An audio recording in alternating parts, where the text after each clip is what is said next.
Assalamualaikum warahmatullahi wabarakatuh. Perkenalkan, nama saya Batu Sujatika. Saya semester 7 dari Kaprodi Pendidikan Pancasila dan Kewarganegaraan dari Universitas Pamulang. Video ini saya buat untuk memenuhi tugas yang diberikan oleh Bapak dosen saya, yaitu Pak Herdi, dengan mata kuliah pemantapan kemampuan belajar, yang seharusnya mata kuliah ini dilakukan secara tatap muka, tetapi dengan adanya virus COVID-19 maka saya membuat video pembelajaran ini.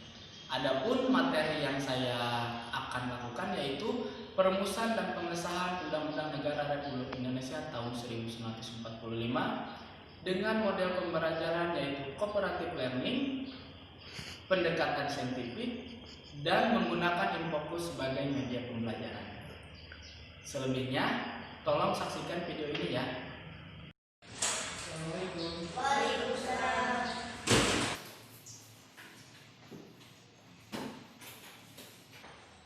Sebelum belajar, ketua kelas tolong baca doa. Ketua kelas. Berdoa mulai.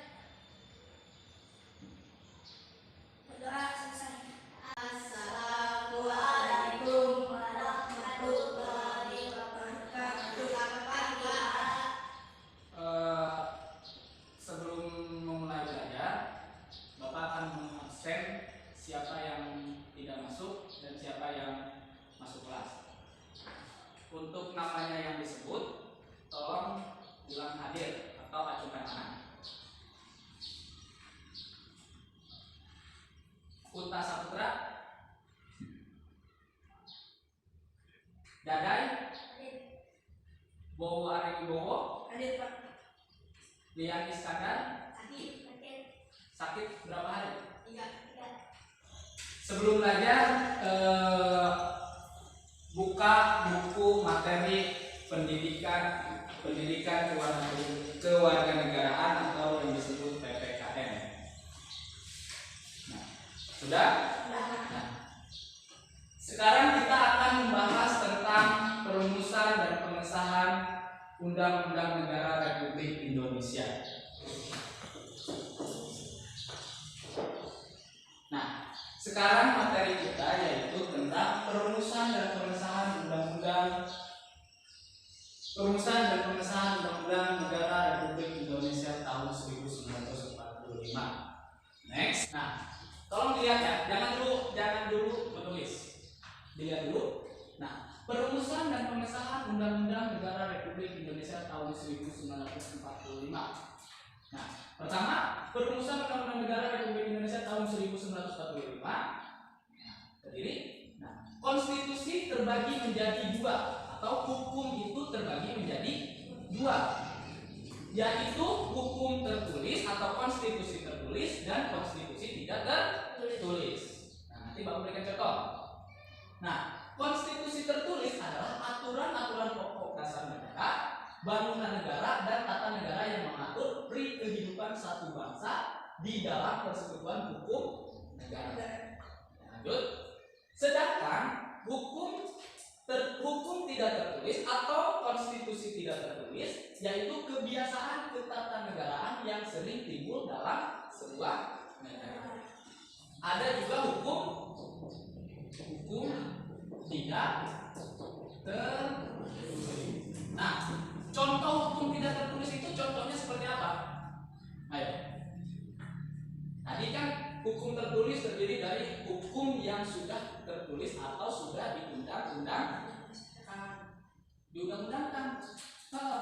Nah, lanjut sekarang hukum tidak tertulis.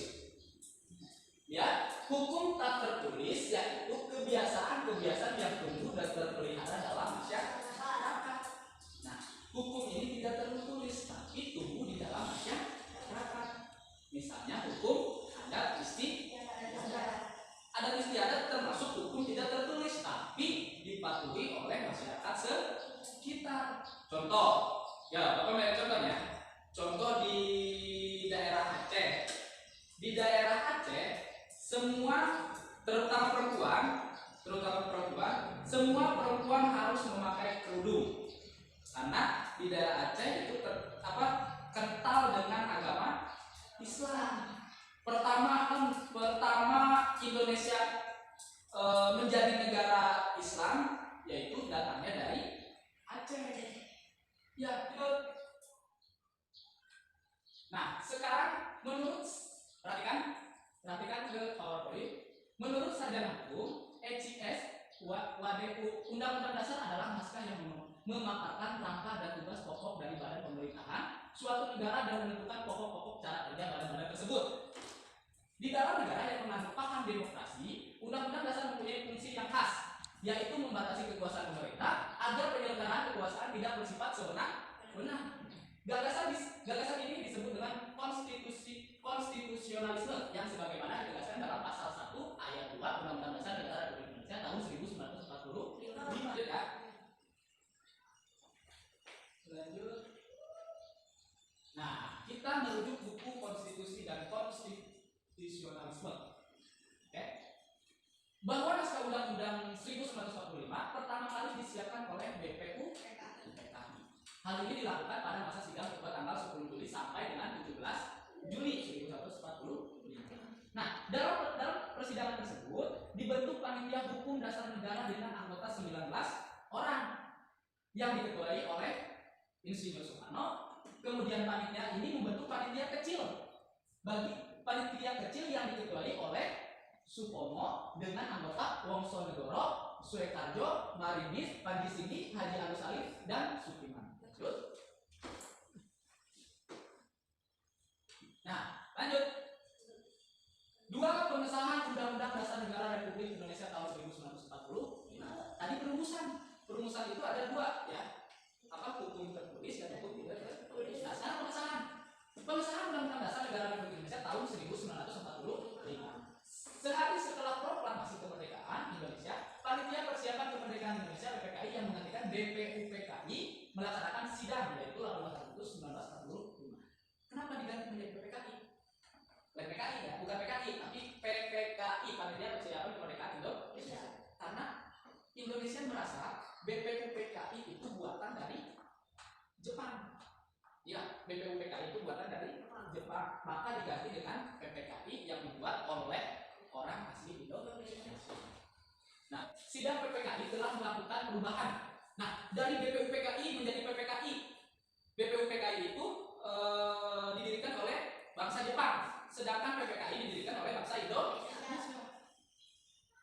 Sekarang Pancasila pertama apa? Ketuhanan yang Maha Esa. Tapi dulu kala bukan ketuhanan yang Maha Esa. Ya, dulu sebelum ketuhanan yang Maha Esa, Pancasila pertama yaitu ketuhanan dengan kewajiban menjalankan syariat Islam bagi pemeluknya.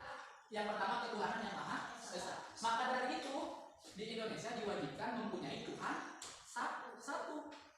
Namun misalkan Dadai punya agamanya dua, Islam dan Kristen. Ya, Islam dan Kristen. Nah, Dadai termasuk sudah melanggar undang-undang tertulis. Undang-undang tertulis karena Dadai sudah mempunyai agama dua. Sedangkan di Pancasila itu ketuhanan yang Maha Esa. Setiap manusia wajib mempunyai Tuhan satu. Pasal 28 Undang-Undang Dasar 1945 yang berbunyi, negara berdasar atas ketuhanan dan kewajiban menjalankan syariat Islam bagi pemeluk-pemeluknya, menjadi pasal 29 Undang-Undang Dasar 1945 yang berbunyi, negara berdasar atas ketuhanan yang Maha Esa. Lanjut. Nah, sekarang arti penting Undang-Undang Negara Republik Indonesia tahun 1945 bagi bangsa dan negara Indonesia. Nah, tadi kita membahas BPU PKI, PPKI, terus hukum tidak tertulis, hukum tertulis. Hukum tidak tertulis ada yaitu hukum yang sudah diundang-undangkan. Hukum tidak tertulis yaitu hukum adat istiadat. BPU PKI, lihat ke bawah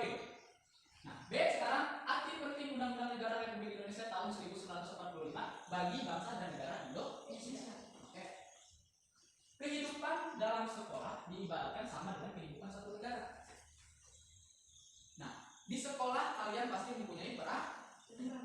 Di negara kita mempunyai peraturan. Contoh hal kecil di sekolah, baju harus dimasukkan, datang jam 7. Ya. Di negara lanjut, kehidupan di sekolah diatur dengan melalui tata tertib. Biasanya di sekolah itu ada tata tertib, masuk jam 7, terus pulang jam 12, baju dimasukkan. Nah, terus sedangkan kehidupan dalam satu negara diatur dengan konstitusi atau undang-undang dasar.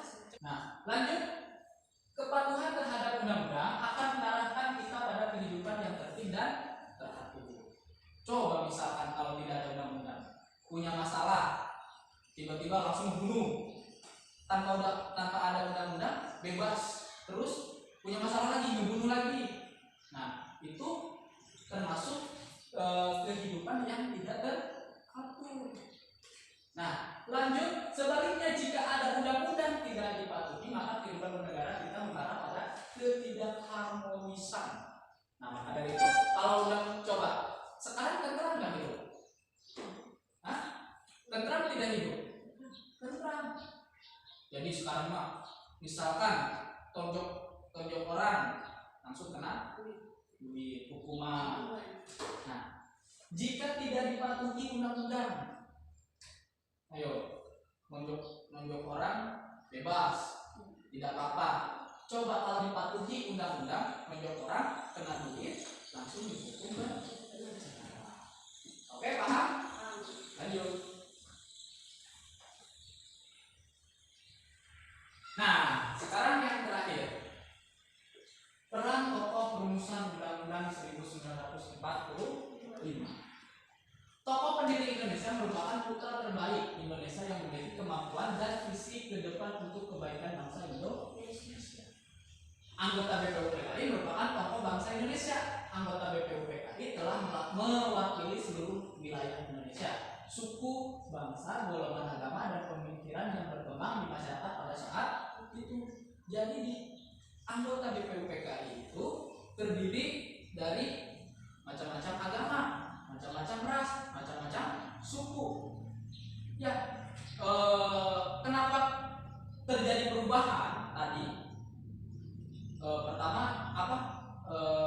Sila pertama apa? Sebelumnya, ayo. Ya, makanya diganti dengan ketuhanan yang Maha Esa. Karena apa? Karena di anggota BPUPKI itu bukan hanya agama Islam. Yang membela negara Indonesia itu bukan hanya agama Islam, Kristen juga ada. Nah, ada dua paham utama yang dimiliki pendiri bangsa, yaitu nasionalisme dan agama. Nah, nasionalisme menginginkan negara dibentuk negara nasional dan negara kebangsaan. Nah, pertama, oke. Sedangkan agama menginginkan didasarkan pada satu agama. Nah, kita secara garis besar, pertama, secara dua paham, selisih dua paham, yaitu yang pertama menginginkan bangsa Indonesia itu nasionalisme dan agama. Sedangkan paham yang kedua yaitu menginginkan agama, satu agama menjadi dasar negara. Nah, di semua berbagai perbedaan terdapat diatasi dengan sikap dan perilaku yang mengutamakan kepentingan bangsa dan negara di atas kepentingan pribadi. Pertama tadi apa? Hukum tidak tertulis dan hukum tertulis. Apa saja? Ayo. Contoh satu aja. Hukum tidak tertulis, contoh satu aja. Iya, contohnya. Tadi Bapak sudah menjelaskan main ke rumah si ini. Nah, contoh. Terus kalian pergi ke Aceh.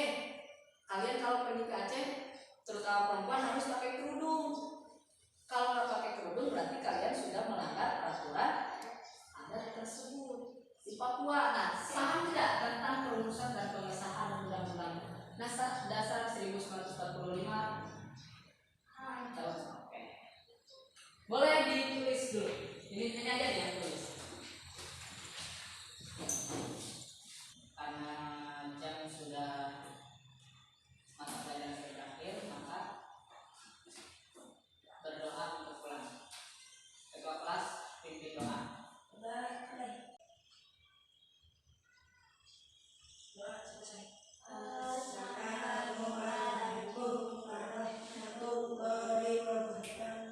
terima kasih telah melihat video dari saya. Kurang lebihnya mohon maaf. Assalamualaikum warahmatullahi wabarakatuh.